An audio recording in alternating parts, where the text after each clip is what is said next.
After landing on Mars, head up the path a short ways to a drop-off, grab the M92 Mantis sniper rifle right next to a dead soldier. You can add it to your loadout immediately if you don't mind the extra weight. It's also a good idea to upgrade your squad's abilities now before starting any combat. Continue a short ways up the path to find a group of troopers executing someone. If you're using the sniper rifle, you can take out some of them from a distance while they're standing still. Use this to your advantage and go for the headshot. Now's a good time to practice your new squad abilities and learn your combos. After you clear the first group, continue up the path to the vehicles. Along the way, Ashley or Kaden reveal their distrust in you. You'll encounter a second group of troopers. They'll try to flank you from both sides by using the vehicles for cover, so stay aware of their positioning. Finish them off and head inside the facility, activating the elevator. This triggers a cutscene with some dialogue options. Liara rejoins you. When prompted, select the option on the left first and you can get some extra conversation choices. She replaces James in your party as you're attacked by another wave of troopers. This time they have the high ground, so take cover. Now is a good time to play with her abilities. Singularity is a bit OP in this game, so you can use it to make quick work of them. When they're dead, grab the medkit next to you. Now, use the vehicle lift controls and climb up the boxes on the left of the lift to jump the gap. Open the doors to find more troopers. This is also a tutorial for the quick kill action, which is kind of fun. Clean up to go.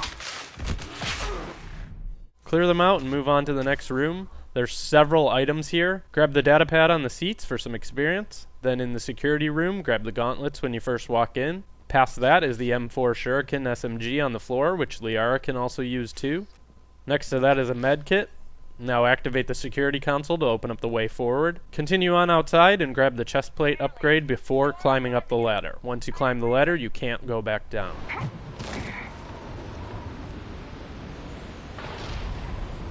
In the dark cafeteria, there's a data pad on the floor before you go down the steps. The glass lowers and you can use quick kill again to kill one of the troopers instead of engaging immediately. Finish them off, then grab the SMG scope mod off the counter before moving forward. I can't say I knew them. As the only Asari here, I think perhaps I was viewed with a... Jump through the broken glass and you can grab ammo and a med kit to the right. Activate the controls to trigger a cutscene with Liara that offers a Paragon or Renegade choice. Head through the door, and straight in front of you behind the pile of junk is the SMG Ultralight mod. You'll also find a weapon bench on the right, so you can apply your mods now if you'd like. Grab the data pad on the floor of the steps, and then open up the door for your next engagement. There's a few troopers and some guardians in a tight corridor. The guardian's shield absorbs a lot of damage. If you have the pull ability, you can rip them away. Otherwise, Liara's stasis ability can buy you some time to line up headshots through the small hole in the shield. The Mantis sniper rifle is great for that tactic. You can also just abuse singularity. Continue down the hallway, there's a data pad on your right, and then another group of enemies up ahead. This is your first encounter with a shielded Centurion. On higher difficulties, ammo can become a problem, so utilize Liara's biotic abilities as much as possible here. Activate the controls to move the red barriers. Keep an eye on the right side of the room so that the right barrier clears both the door and the toolbox. Inside is a lot of items. Grab the shotgun barrel mod, the med kit, a data pad, and the sniper barrel mod. If you don't have the shotgun, there's one next to a dead body just ahead. When you reach the turret controls, you need to dodge from side to side. On lower difficulties, you can just run straight forward, but on higher ones, you're going to want to zigzag from cover to cover.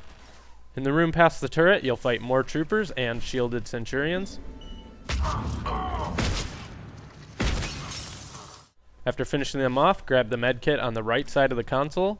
On the left side, there's a data pad and another sniper mod.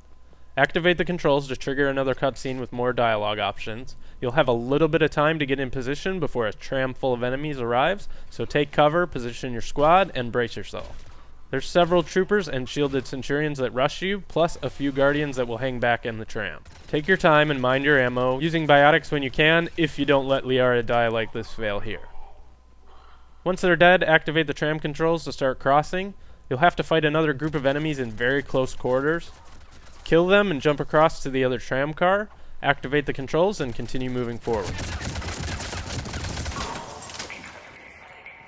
You'll face several waves of enemies up ahead. There are troopers, shielded Centurions who use a lot of smoke, and more guardians. On higher difficulties, take your time and try not to push forward too early. Liara's biotics are invaluable here. Remember, singularity and stasis both work through shields if you don't have overload. This is going to be the hardest fight of the level, and on Insanity this is your first real feel for what to expect.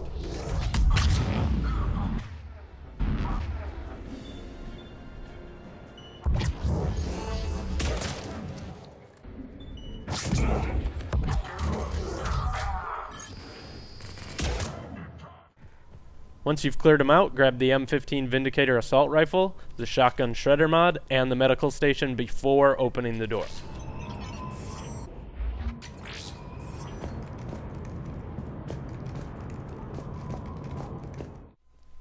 This triggers a cutscene with the elusive man. This part is very important.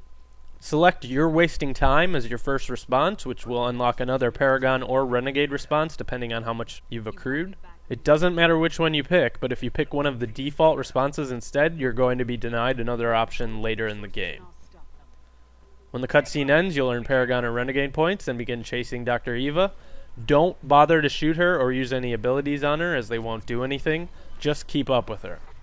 On the roof, ships will fly in carrying enemies. You can attack them or ignore them, just don't let Eva get too far away from you. When you get to the top, there's another cutscene, and then you simply have to shoot her a few times to finish her off.